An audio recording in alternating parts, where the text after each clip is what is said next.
Hi guys, mga kababayan ko, good day. So, magandang araw again sa inyong lahat, no? So sa video na ito guys, pag-usapan po natin ang SIM card, no? Sa mga cellphone. Kasi nung araw, sobrang mahal, no? So share ko lang ang experience ko doon. At least ang ah, mga kabataan ngayon, they will uh, understand, no, and learn how much, no, money to be spent just by a SIM card. Before tayo guys magsimula, magpapasalamat muna po ako sa inyong mga followers, subscribers, and supporters sa channel ko. Maraming salamat po guys, no. So kung bago lang kayo sa channel ko at gusto niyo yung video nito, paki-like lang po, share, and huwag kalimutang mag-subscribe. Okay, simulan na natin.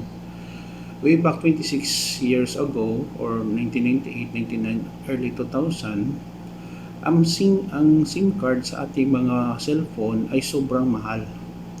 Naalala ko noon, Smart and Globe, dalawa lang sila.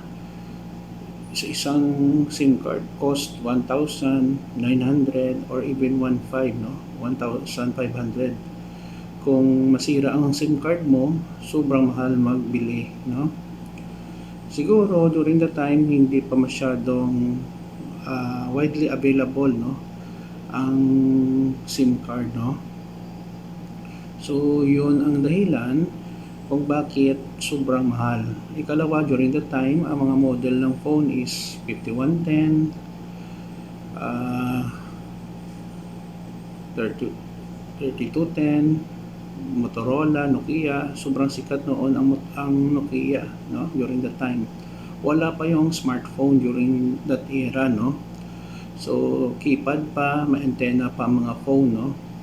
So mga well-known brands during that time is Nokia, Motorola, Alcatel, no. Yun, Sony, meron din Sony. Yun ang naalala ko guys, no. So sa ngayon, ang SIM card is sobrang mura. 40 pesos, mayroon pang 10 pesos, no?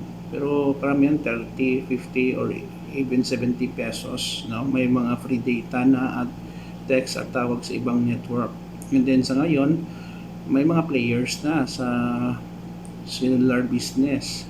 Maliban sa Smart, Globe, we have already D2, no?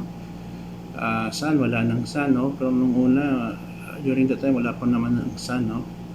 So, yun lang po guys.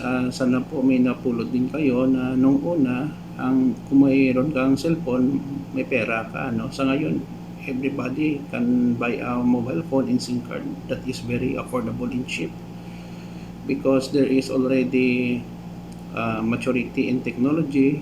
The supply is more than the demand, no? So, bumabaha ng SIM card. So, yun, advantage din yun kasi kung marami nagpo-produce, much beneficial sa end user or consumidor, no, katulad natin. Yun na po guys, maraming salamat sa inyong panonood. Sana po may natutunan po kayo sa history about SIM card. Don't forget to like, share, and please support my channel guys by clicking the subscribe button. Kita-kita po tayo guys sa susunod na video. Mahal po kayo. Ito pong kaibigan nyo si Jake. Paalam.